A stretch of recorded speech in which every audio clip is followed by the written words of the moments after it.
حضرت مولا حسین رضی اللہ تعالیٰ عنہ کا کربلا میں جانا کوئی اپنی ذات کے لیے نہیں تھا، نہ ہی اقتدار کے لیے تھا۔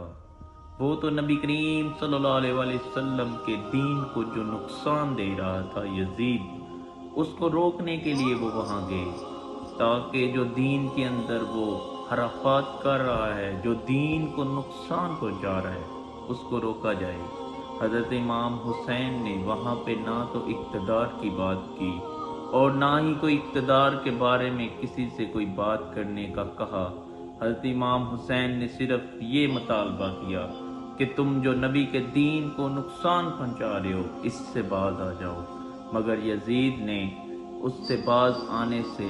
انکار کر دیا۔ تو پھر حضرت امام حسین نے کہا کہ اگر تم نبی کے دین کو نقصان پہنچانے سے باز نہیں آتے تو آؤ پھر میرے ساتھ تم